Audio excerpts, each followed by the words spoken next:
Hello, I am Daisy, your hostess. In this video, we continue with the book titled Cosmos, the Soul, and God by Charles London Arnold. In this chapter, the author will explore a few key points which reminded me of another book that I have here in my playlist, and it's titled The Consciousness of the Atom by Alice Bailey, in which it examines the interconnectedness of all life and the evolution of consciousness at both individual and cosmic levels, merging esoteric teachings with scientific ideas.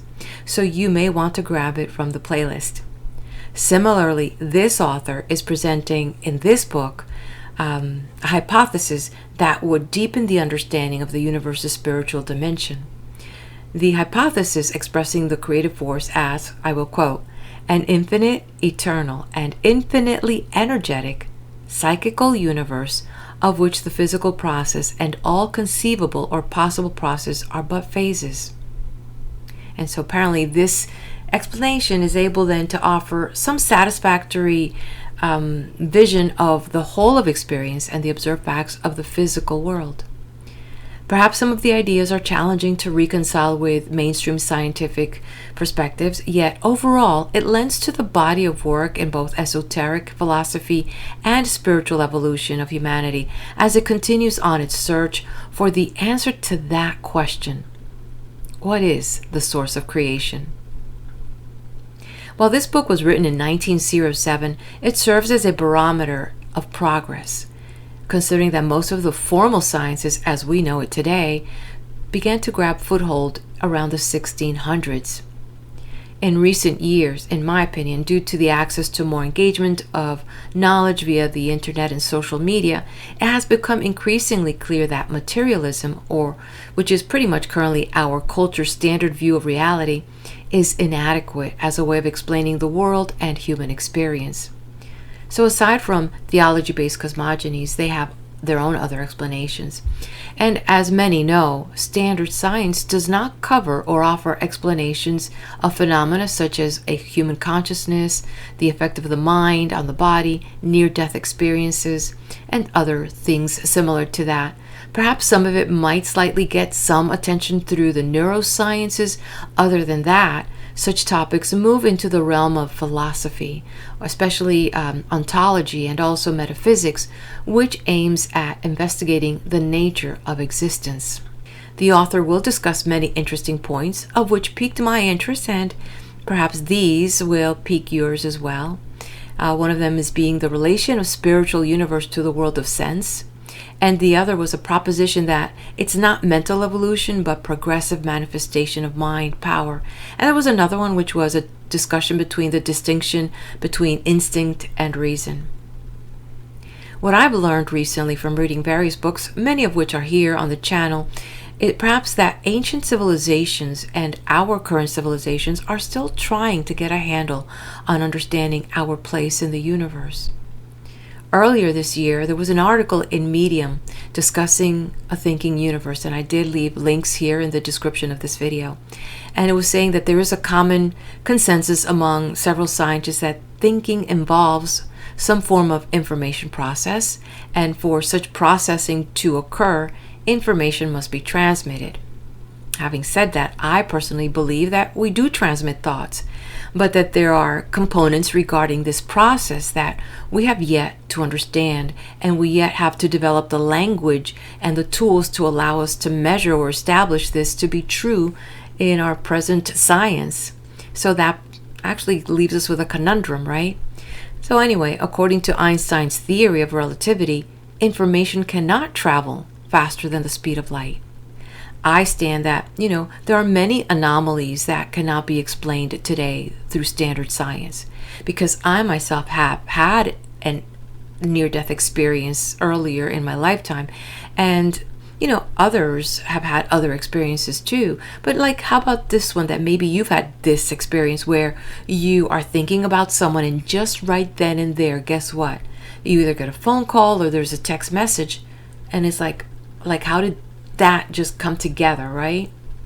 So deep inside, I understand the mechanics of thought and the thought transmission idea, right? Unfortunately, I'm in the place in this space of time where we don't have those answers. We haven't caught up with what I call the spiritual spectrum of being able to explain what is possible. Just because we can't explain it today does not mean that it's not happening, that it's not so, that it's not possible, right? So we have many discoveries since the time of Plato, and I believe, and I'm sure, that there will be many new discoveries into the future. And as we continue to explore from where we are currently today, both in the fields of science, technology, and mind. Additionally, some scientists hold that consciousness was seen as arising from the neural connections of the brain. When we stop breathing, the brain ceases its functions, consciousness is lost, and the body decays. There is no God. There is no disembodied souls. Nothing is real unless science can prove it. And yet, like I mentioned a few minutes ago, I myself have had a near-death experience several years ago. And to me, everything that happened to me during that time gap, was real. And has provided me with a deep sense of peace, while still on this side of reality, on this side of the spectrum, I am still full of questions. But then deep inside, there is like this beautiful, serene sense of peace, like I know what I know. Either way, this has been an interesting read. The Cosmos certainly is a lengthy chapter, and I do look forward to your comments. Please do let me know you were here, hit the like button, and yes, subscribe to the channel. And with that, I turn the page. Cosmos, the Soul, and God. A monistic interpretation of the facts and findings of science. Chapter 4. A quote by G.J. Romanes. We cannot think of any of the facts of external nature without presupposing the existence of a mind which thinks them. And therefore, so far as least as we are concerned, mind is prior to everything else. It is for us the only mode of existence which is real in its own right, and to it, as to a standard, all other modes of existence which may be inferred must be referred. Therefore, if we say that mind is a function of motion, we are only saying in a somewhat confused terminology that mind is a function of itself. If spiritualism be unsatisfactory and materialism impossible, is there yet any third hypothesis in which we may hope to find intellectual rest? In my opinion, there is. If we unite in a higher synthesis the elements both of spiritualism and of materialism, we obtain a product which satisfies every fact of feeling on the one hand and of observation on the other. The manner in which this synthesis may be effected is perfectly simple. We have only to suppose that the seeming duality is relative to our modes of apprehension, and therefore that any change taking place in the mind and any corresponding change taking place in the brain are not really two changes, but one change. We may suppose that a vibration of nerve strings and a process of thought are really one and the same event, which is dual or diverse only in our modes of perceiving it.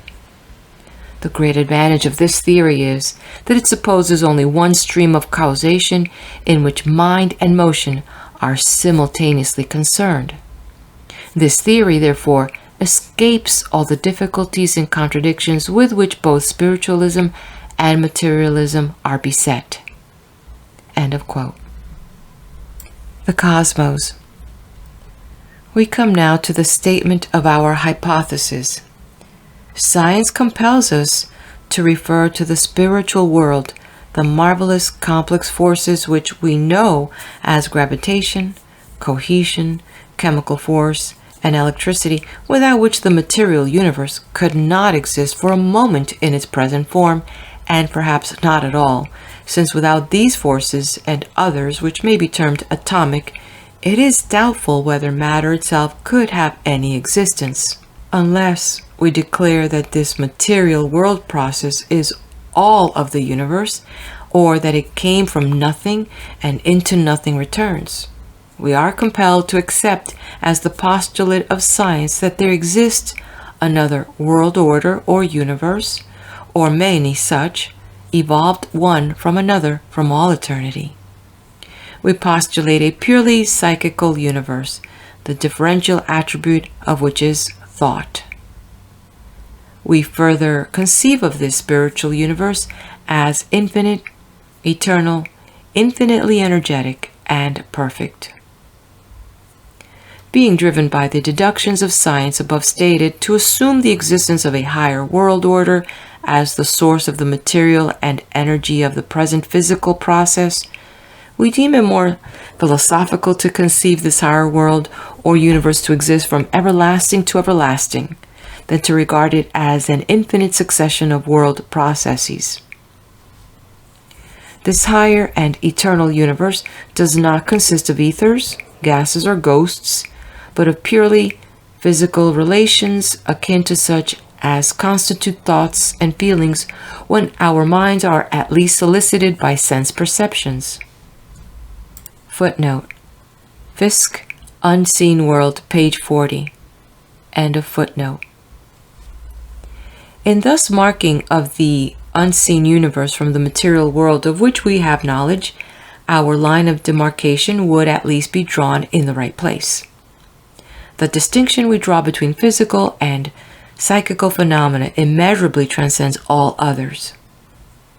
No possible experimental skill or logical deduction can determine the weight or measure of thought, nor in any way can the things of the spiritual world be made like the actual or possible objects of sense perception. Quote, notwithstanding the positive assertions of Haeckel and other materialists, modern discovery has tended to make the distinction between mind and matter absolute, and an unseen world consisting of purely psychical or spiritual phenomena would be marked off from what we call the physical world by the boundary line of absolute dissimilarity in nature and constitution, and yet not necessarily disassociated from those psychical phenomena which we now find manifested in connection with the world of matter. End quote.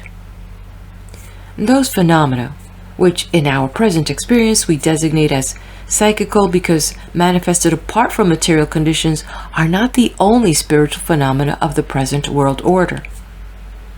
Every effort of force, in its origin, must be a psychic fact, and the so-called physical phenomena, but the manifestations under certain material conditions or psychical activities.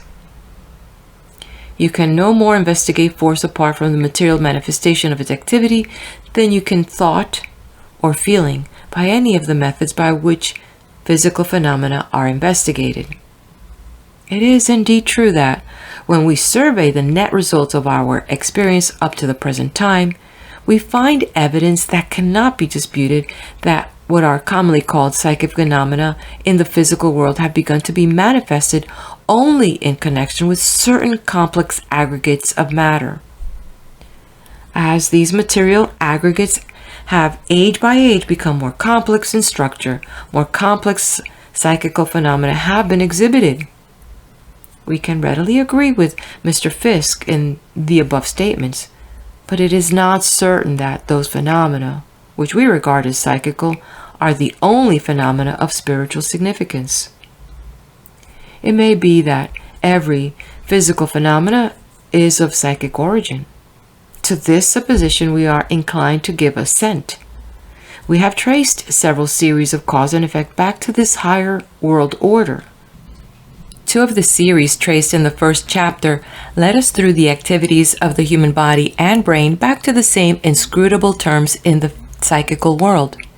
In the perception of an external object, we trace the process through a concatenation of physical activities, and at last reached the act of mental perception, whereby we are made conscious of the presence of a visible object, an act which cannot be scientifically regarded as the result of the last activity in the physical series, though concomitant with it.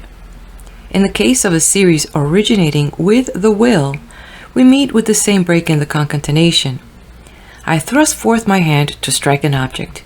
The act is due to a series of activities which we trace back to the initiative in the will, an act which is outside the physical world. There seems to be no other conceivable character to be ascribed to this higher world order than that of the physical. To regard the unseen world as a larger, more attenuated, more energetic physical universe would not be logical, for if of the same order with the present physical process, there would not be this inevitable break which we meet with in every long series of cause and effect when we reach the limit of the physical world. The scientific evidence of the character of such a universe we cannot produce, except in the nature of necessary inference, for, as we have seen, the suggestion of this higher sphere of existence is derived from the fact that at a certain point in our investigations we reach the limit of sensible phenomena and are yet assured that there is something beyond. Either there is a world of energy from which the present world emanates and by which it is supported and sustained, or else we must admit that from nothing something comes. On the other hand, the fact that no evidence can be adduced in this instance, that is, evidence of a scientific character, does not account against the hypothesis of a spiritual world, but rather in its favor. For our supposition is that such universe transcends our present experience, and therefore, conditioned as we are by the limitations of sense perception, we could have no experience of its phenomena. Quote, "Since our ability to conceive of anything is limited by the extent of our experience, and since human experience is very far from being infinite, it follows that there may be, and in all probability is, an immense region of existence in every way as real as the region which we know, yet concerning which we cannot form the faintest rudiment of a conception. An hypothesis relating to such a region of existence is not only disproved by a total failure of scientific evidence in its favor, but the total failure of such evidence does not raise the slightest presumption against its validity." End quote. Footnote: Fiske, Unseen World, page 48. End of footnote. This hypothesis cannot be regarded as irrational, but may be logically entertained without violating our scientific habit of thought or invalidating our scientific conclusions. We have argued throughout the preceding pages that the power manifest in physical phenomena is not physical in origin, but similar to the mental part of ourselves and also independent of our consciousness. We do not contend that this power is God, as do all theistic writers, but the energy of an infinite, eternal, and infinitely energetic psychical universe. This spiritual universe has existed from everlasting as the infinite objective to God. God cannot stand as the sole and absolute term in the realm of uncreated being. From everlasting there must exist somewhat objective to him. Absolute subject there is not and cannot be. The absolute subject is a contradiction in thought no less than a single-termed equation or an uncaused effect. A subject implies and requires an object, and all existence in this respect must be relative. The very conception of subject, or of any subjective activity whatever, involves the conception of something other than subject as engaging its activities. With all being, there must be a sphere of being. The innumerable temporal phases and phenomena of existence pass away, and there must remain an eternal, infinite universe, coeval with the eternal mind and inseparable from it. A field of possible experience, supplying the requisites indispensable for any form of thought or spiritual activity. In Christian thought, this physical world has always been regarded as temporal in duration as well as finite in extent. We have shown in preceding pages that recognized authorities in every department of science also declare that this present finite world came into being in time and will, in time, pass away. Because of the finite and temporal limitations of the material world, the Christian philosopher has been unwilling to regard matter as the objective to God. In theology, the physical world has ever been thought of as sinful and imperfect, and hence it would be sacrilegious to conceive of deity as immanent in such a world. Evil could not find place in an order of things in which God dwelt. So God has been put outside his creation as Deus ex machina. Having framed the world and set it going, he took up his abode in some remote part of unoccupied space, where he has been a somewhat interested spectator of its ongoing, content from time to pay it a visit or to repair some of its fractures and to supply some of its inevitable deficiencies. An absentee God, as Carlyle remarks, sitting idle ever since the first Sabbath at the outside of his universe and seeing it go. The doctrine of the divine immanence, taught in the Christian scriptures and by the early Greek fathers of the Church, then lost sight of by the Latin theologians, is gaining wide acceptance in the thought of today. What this divine immanence in a temporal and evolving world might be, no one has ventured to declare. How God could be present for millions of years in the incandescent globe of gas rolling through all space and through untold ages watch and energize in the womb of nature, bringing forth the ever-advancing forms of life until, at length, a being was developed that aspired to kinship and communion with its God. We are not told. If this developing world be regarded as the objective to God and the only environment upon which he could act and realize his purposes, then there were ages in which this objective was more than during other ages. Periods there were during its primal state when it gave the faintest utterance to his will and purposes. If we should admit the eternity of matter, or the stuff of the material world lying inert and lifeless throughout all space until, at length, the mighty movement began which has gone on through all the developing ages, then doubtless through an eternity of the past this formless void was the only objective to God. Pantheism admits of nothing objective to God. In this system of belief, God is all and all is God. And certainly the all can have nothing outside of or apart from itself. In his causal relation, God is then the inner side of nature, and for him there is no beyond on which any transitive action can pass, no way out of himself to deal with what is the other, but only an eternal weaving of the tissue of phenomena from some focus within toward some circumference that is not without. Pantheism, by making the consciousness of God identical with that of all sentient beings, has predicated of God every error and weakness belonging to his creatures, and made him not alone the cause, but also the subject of all the sin, sorrow, and suffering of the world. By the hypothesis which it is the purpose of this book to present and establish, God is not excluded from, nor yet included within, the material world. The spiritual universe, which we regarded as infinite, eternal, and infinitely energetic, in which God dwells, upon which and through which he acts, gives perfect expression to his will, and unfailing and unvarying fulfillment of his wise and holy purposes. The relation of the spiritual universe to the present world of sense may be imperfectly represented by that of a cloud to the atmosphere on which it rests, out of which it comes, and into which it vanishes. The cloud does not manifest all the energy of the physical world, nor can one learn all the laws of matter from an exhaustive study of this mass of vapor. So this present physical world does not and cannot manifest all the infinite forms of psychical energy. Only a few of these forms, and they only as they so act and react as to become capable of being apprehended by the bodily senses, continue and compose the material world.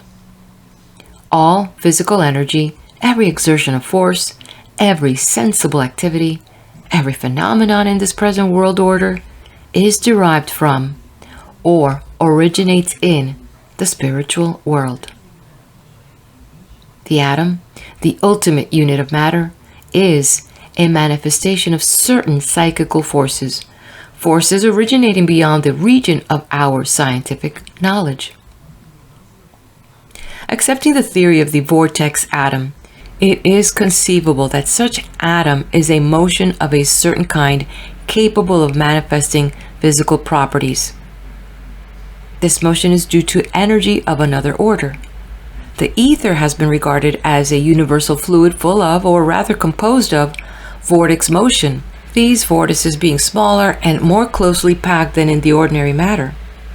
So the difference between gross matter and ether is reduced to a mere difference in the size and arrangement of the component vortex rings.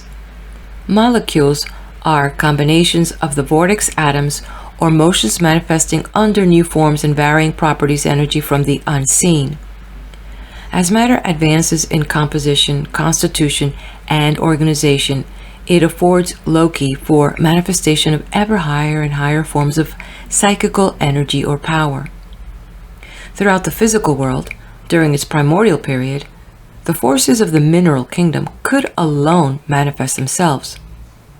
Gravitation, cohesion, chemical affinity, heat, light, and electricity were the forms of energy then operative, and all these we have here before shown to be traceable back into the unseen universe. These names by which we designate the forms of physical energy are really applied solely to the sensible manifestations of force, force itself being beyond our power to investigate or designate. Mr. Wallace, as we have already seen, indicates three great crises in the evolution of the world, at each of which a new form of energy must have entered the physical process from the unseen. The first of these was the advent of life.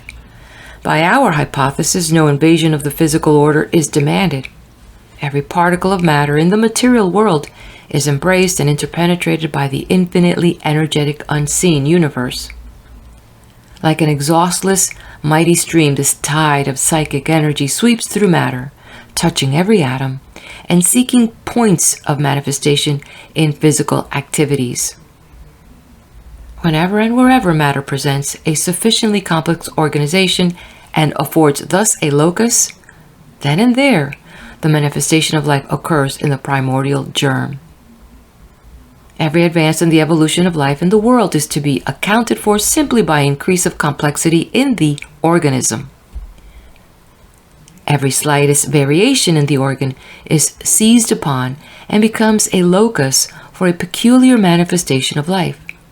So comes forth species after species, and so the myriad forms of living things appear in ever higher and higher organization. With the appearance of animal existence, we find psychic forces clearly in evidence. The elemental cell, called the moneron, being just an unorganized jelly without a nucleus, manifests intelligence in self-preservation and reproduction. The supposition that a definite quantity of divine intelligence has been, as it were, farmed out or deposited with this infinitesimal and unorganized cell borders on the absurd. Yet this is the generally accepted view, except among the materialists who regard the manifested intelligence as due to material organization. How much more reasonable to suppose that the ever-present psychical energy of the spiritual universe, finding matter sufficiently organized to afford a locus for its activity, immediately manifested itself. Professor Huxley says, "I know nothing in the name of biology and never hope to know anything of the steps by which the passage from molecular movement to states of consciousness is effected." And Professor Clifford adds, "The two things are on two utterly different platforms. The physical facts go along by themselves, and the psychical facts go along by themselves." But we have shown that there is some sort of causal relation between psychical force and physical fact. What we call mental evolution and development is but the constant and progressive manifestation of ever higher and higher forms of psychic energy.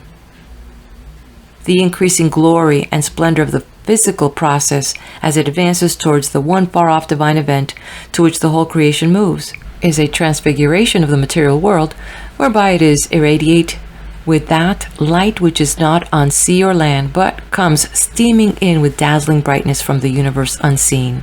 The third crisis in the evolution of life on our globe, which Mr. Wallace declares marks the beginning of a new order of beings in the physical world, is the advent of man. A wonderful moment, as Mr. Fisk describes it, silent and unnoticed, even as the day of the Lord, which cometh as a thief in the night. Here are the beginnings of self-conscious personality. Intelligence dawned with animal life, as we have seen, long before a brain existed, and has gone on manifesting ever more marvelous powers. This progress and development on its physical side has been the increasing complexity of organization. The appearance and the development of brain, not in size only, but in delicacy of organization, marked an epoch in the so-called evolution of higher intelligence.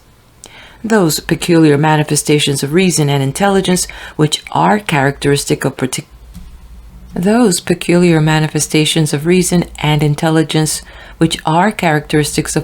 species we term instinct. We marvel at the intelligence exhibited by lower animals, approaching very near, if not altogether reaching, human reason, and we see in man, especially in man in his primitive state, the survival of many so-called instincts. There seems to us no ground for insisting upon any real distinction between instinct and reason. The only distinction we might be willing to draw would be between instinct as the characteristic of a species and reason as a quality of the individual mind. Again, instinct is not acquired, nor is it capable of education. Generations after generations of bees, birds, and animals of every species live over the same routine of instinctive existence, exhibiting no individual excellencies or deficiencies. Through generations, the birds of any particular species build their nest on the same plan, never devising a single new or advantageous improvement. The instincts that are essential to the preservation of life and reproduction of kind are almost inerrant. The homing instinct in pigeons, in many other animals, and some primitive races of men never fails, where the developed human reason would be an erring guide. Upon our theory, the origin of instinct, its permanency, its inerrancy, are all easily accounted for. Every progressive variation in the organ of intelligence, no matter how infinitesimal it may be, affords a locus for the manifestation of another and higher form of psychical energy. In any species, the brain morphology in general is identical in every individual. So every individual of any species will exhibit the same degree and quality of instinctive intelligence. In the lower animals, there is no such thing as personality. Hence, no self-consciousness. The habitual acts of the individual are common to all members of the species. It is the same stream of psychical energy that sweeps through the whole species, waking into activity each responsive chord of being. Individual characteristics are accounted for by peculiarities of brain complexity and conformation. Physically, the lower orders of animals' life exhibit individuality, but psychically, there is no such thing as personality with them. The transitional forms that stand midway between species are not to be accounted for by some new form of energy from the unseen entering and taking up its abode in these particular and peculiar individuals, and thereafter handed down to and through posterity forever, thus securing the perpetuity of a new species, but rather by some subtle change in the complexity of organization, some variation in physical or chemical composition of the organism, seized upon and quickened by a higher form of spiritual energy. Infinite are the forms of psychical energy in the unseen universe, and the innumerable possible changes in the physical organism are immediately met by their corresponding spiritual forces. We know of but two possible modes of existence: that of which the differential attribute is extension, embracing all the material world and its every form of being, and that of which the differential is thought, which cannot be cognized by the senses and cannot be scientifically investigated. If, then, we are to look for the origin of all those forces whose activities are manifested in the phenomena of the material world outside the physical process, the world of extension. It must be found in that universe, the differential attribute of which is thought. We are led directly to a physical world order, every form of whose energy is psychical and hence intelligent. The only valid hypothesis concerning that universe is that it is infinite, eternal, and infinitely energetic. It is not a process nor a finite mode of existence, but the cosmos, the whole universe objective to God. The material world is a phase of the eternal, infinite energizing, a process of evolution and development. It may be eternal, it cannot be infinite. It is the phenomenal manifestation of certain, we might term lower, forms of energy of the infinite, eternal, and infinitely energetic psychical universe. As the material world order derives its energy from an internal and infinite source, it may, as we have said, be eternal. It is not inconceivable that this process has been from everlasting and will be to everlasting.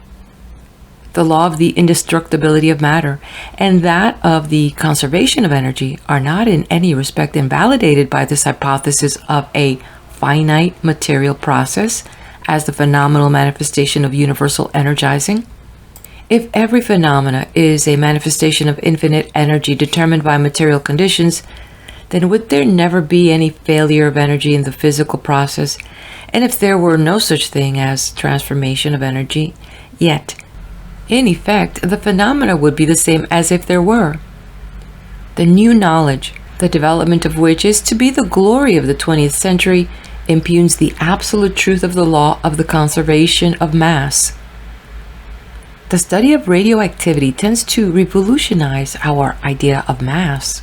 The atom is now held to be made up of a congeries of corpuscles or moving units of negative electricity balanced by a sphere of positive electricity. There is no mass in the atom. According to this theory, the mass of a corpuscle is not material, but due to its velocity. Hence, the mass of the radium atom before its explosive rearrangement would not be the same as the mass of the products of its disintegration, for the velocities of its corpuscles have changed. However, accepting the hypothesis we are maintaining in this treatise, the apparent truth of the law of the conservation of mass is explained. The atom of the new knowledge is not held to account for the tremendous force which propels the corpuscles of negative electricity, nor that mightier power by which this repulsive force is held in the grasp of the sphere of positive electricity. What really appears to be established is that the atom is a marvelous structure, contrivance, or mechanism by which certain forms of cosmic or psychical energy can manifest themselves on the plane of our sensible experience within the physical process. And as the quantity of energy manifested in any transformation is always dependent upon psychical conditions and material arrangement, the law of the conservation of energy may also be only apparently true, so much in such forms of cosmic or psychical energy being manifested as the physical conditions make possible.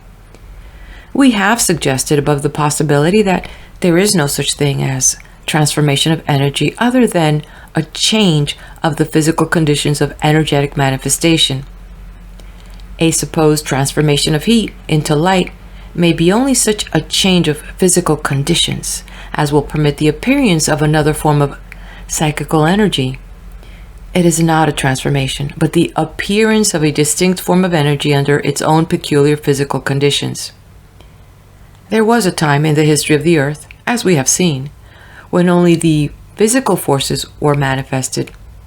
At length, the intensity of the heat having decreased, chemical affinity asserted itself under favorable physical conditions, a new form of energy with new and peculiar phenomena.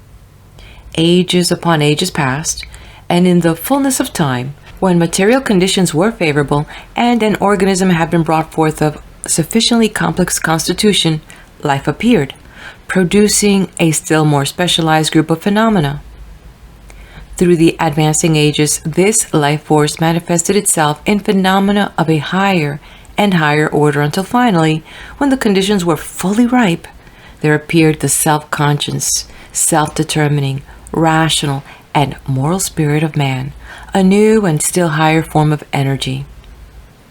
Such a theistic exponent of evolution as Professor Leconte, outlining this development, tells us that at each stage of this progress, a new form of force appeared, but derived in each instance from that form of force operative on the plane below. So this evolutionist believed that the self-conscious, self-determining spirit of man was derived by a physical process, or a process within the physical world order, from the lowest form of energy manifest in physical phenomena. Such a claim of spiritual descent or psychical development we have shown to be without foundation in the facts of physical science, to be unphilosophical and irrational.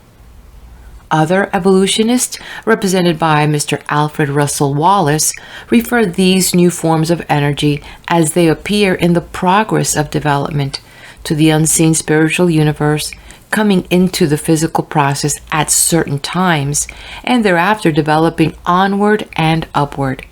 Still, another class of evolutionists, of whom we may regard Professor Haeckel as a representative, declare that the human soul is derived from the elemental intelligence manifested by the primordial germ, the unorganized monoron, this intelligence in the first instance being a direct product or an essential property of matter. All these, then, differ widely as to the origin and method of development of the human spirit. They, however, agree in holding that there are distinct stages of development. All accept as facts of science the evidences of the development of the physical organ of mind in complexity of constitution and structure.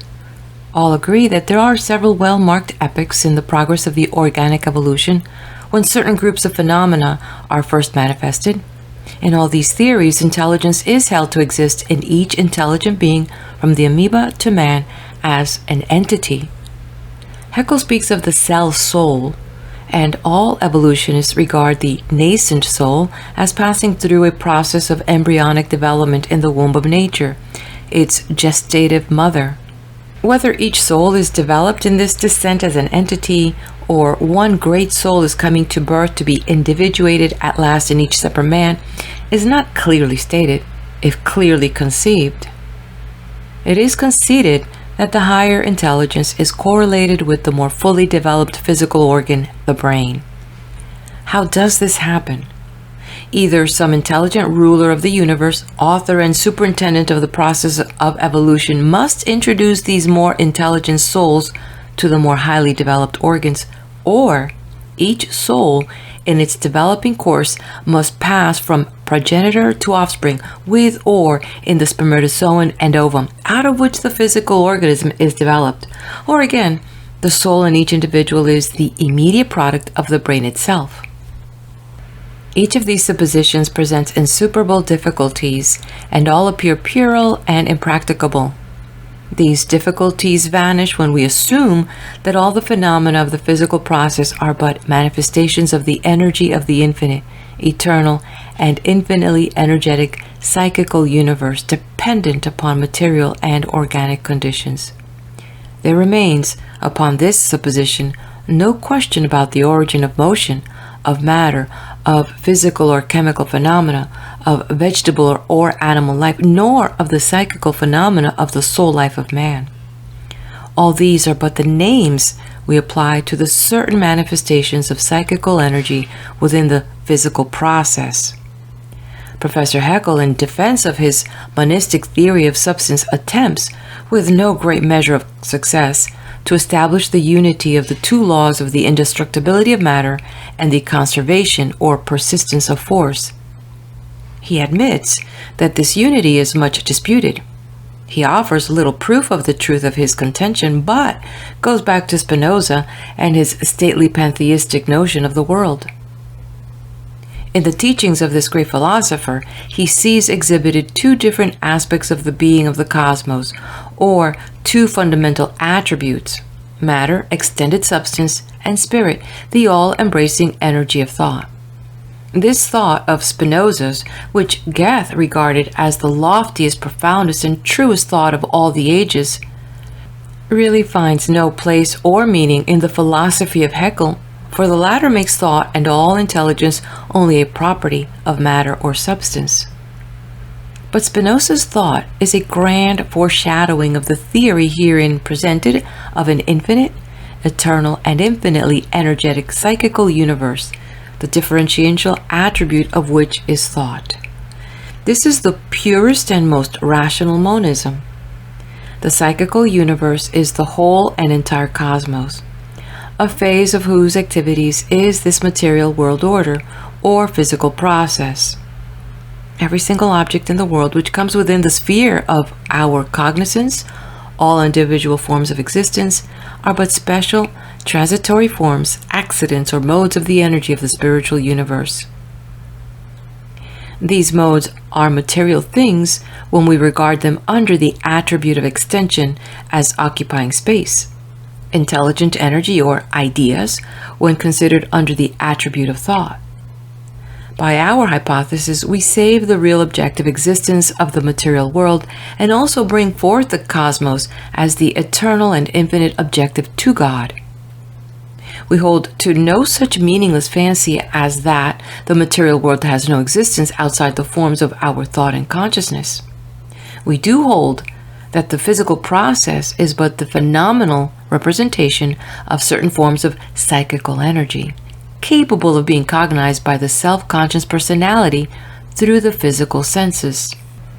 We assert a pure monism, that there is but one eternal, infinite universe, psychical in nature, the differential attribute of which is thought, out of which the physical process arose, upon which it rests, by which it is energetically sustained, and into which it ultimately will return. Or if it be contended that this physical process is of eternal duration, then must it eternally derive its being, substance, and energy from the eternal psychical universe. The material world cannot be regarded as a universe in itself and apart from the unseen universe or cosmos. It is only a phase of universal being, and may be one of many such in a series of processes. The unity of nature, as established by modern science, is best explained upon the hypothesis of an infinite, eternal, and infinitely energetic psychical universe, the energy of which always and everywhere manifests identical phenomena under identical physical conditions. By spectrum analysis, we have found that the millions of worlds and suns that swarm in limitless space are all of the same material as our own Earth and Sun. Then, too, throughout the physical process, the same forces produce the same results or effects in developing nebula, in burning suns, in solid Earths, and decaying moons. The physical forces and those we term chemical obey the same laws in every part of the material world, nearest or most remote. There is not a particle of matter that can escape from the grasp of gravitation. This finite world order, embraced and sustained everywhere by the infinite spiritual cosmos, must perforce be uniform and present an unbroken unity.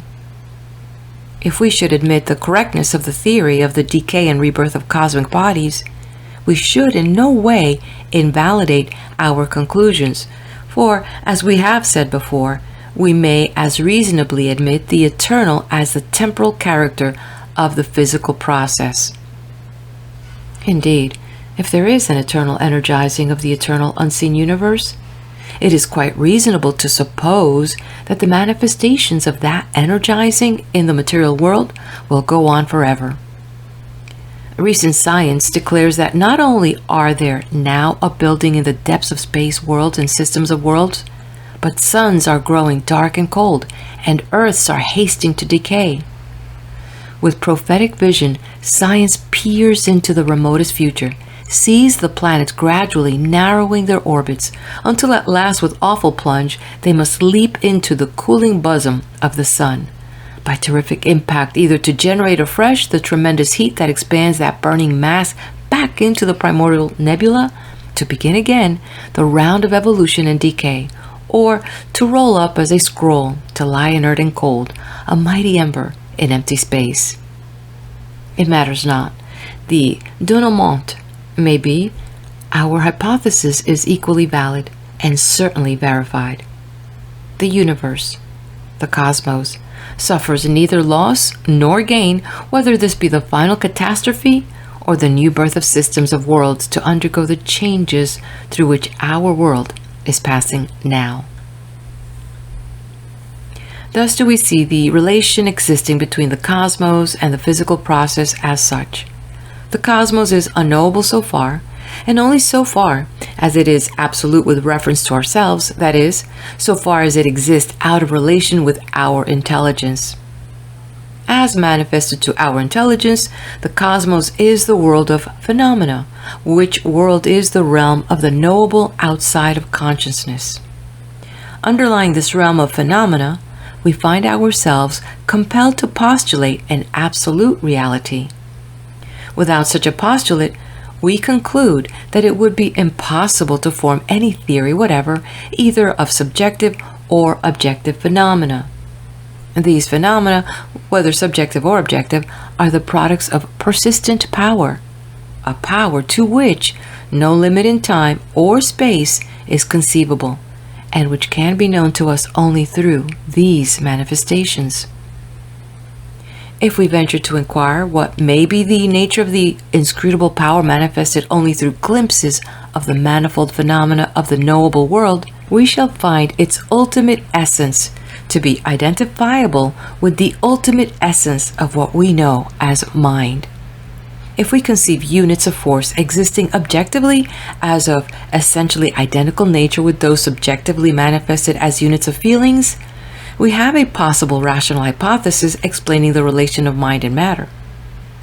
We insist upon the necessity of a substratum or noumenon to support the phenomena of our experience. If nothing really exists but thought and its modifications, and feeling is the only unit and measure of reality, then this substratum or noumenon must be of the nature of mind. Mind, however, is the one sort of real existence of which we have immediate experience. It is known in conscious feeling.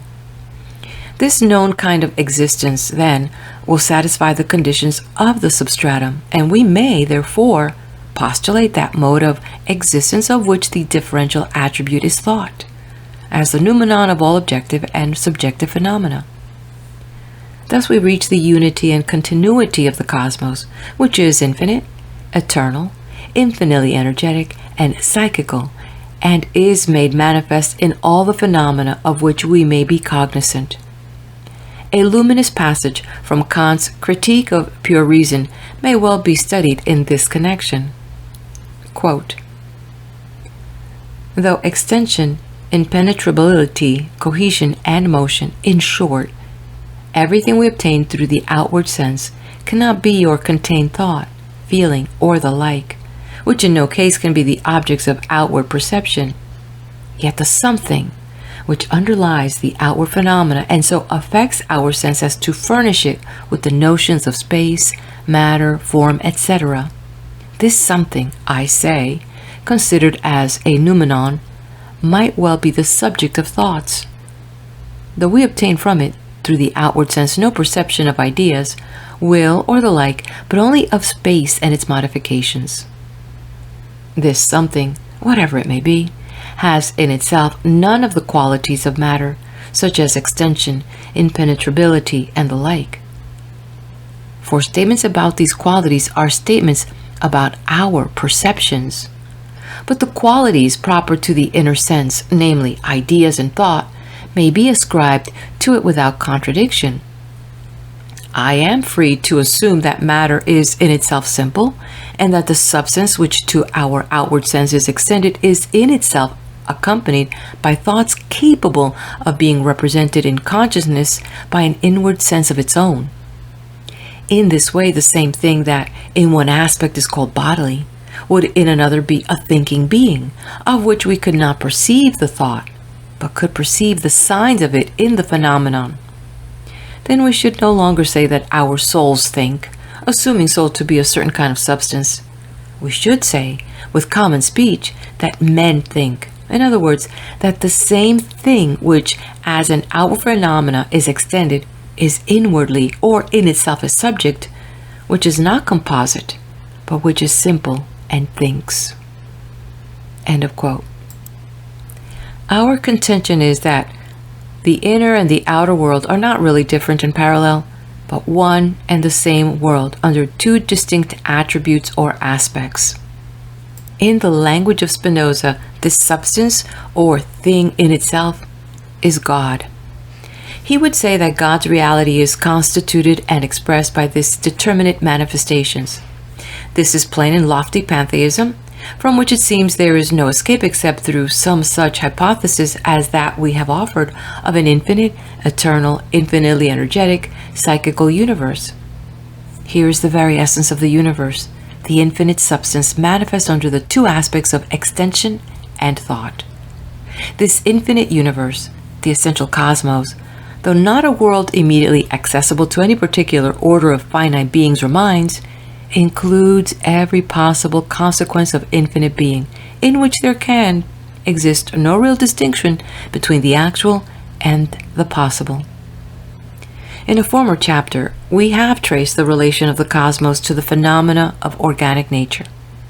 What we call the phenomena of life, we have seen to be the manifestation of certain forms of psychical energy acting under favorable physical conditions. In the vegetable and animal kingdoms, life, as we maintain, does not act in and through material organisms, but upon them. So far as we know, this form of psychical energy does not act at all in the sense in which the so-called physical forces, heat, light, electricity, etc. act. Life, as manifested in phenomena of the living cell, seems to direct the activities of the lower forms of energy. For as we have said before, all the vital processes are those of physics and chemistry. We do not know what the nerve activities are, but we do know that every activity in the plant or animal organism is dependent upon life. Life in the tree is nourished, as we say, by the sap that rises from the roots and by the carbon released by the decomposition of carbonic acid by sunlight in the green leaves. The animal, by a chemical process, derives its nourishment from the food eaten, or by any means brought into its digestive organs. Another chemical process is that of the oxidation of the blood. Thus we do not discover life in these vital activities, and yet, unless life is present, none of these activities is possible. Lord Kelvin's latest utterance upon this subject is emphatically in favor of the existence of a principle of life, a vital power. This, we maintain, that life is a form of psychical energy manifesting itself in the physical process whenever and wherever matter presents a certain degree of organization. Life does not manifest personality, nor any of the characteristics of individual being. Life is a mighty stream of energy, of the infinite, eternal, psychical universe flowing through the material world, manifesting its presence and phenomena wherever physical conditions exist, making such manifestations possible. So we account for the manifold forms of living things from the primordial germ cell to man. My own physical life is one with that of the lowest form of animal being. I cannot detain a portion of it and call it my own. I live so long as my body remains in a condition of healthful activity to respond to the vital stream that pours ever through it.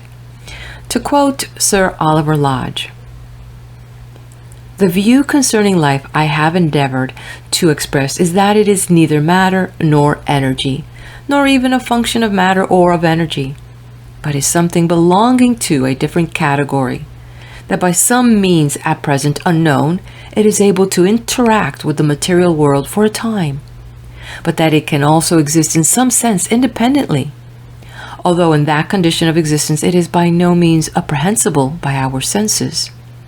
It is dependent upon matter for its phenomenal appearance, for its manifestation to us here and now, and for its terrestrial activities.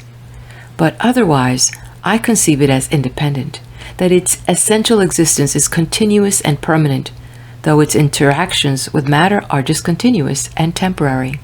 End of quote. Footnote from Sir Oliver Lodge's Life and Matter, page 119.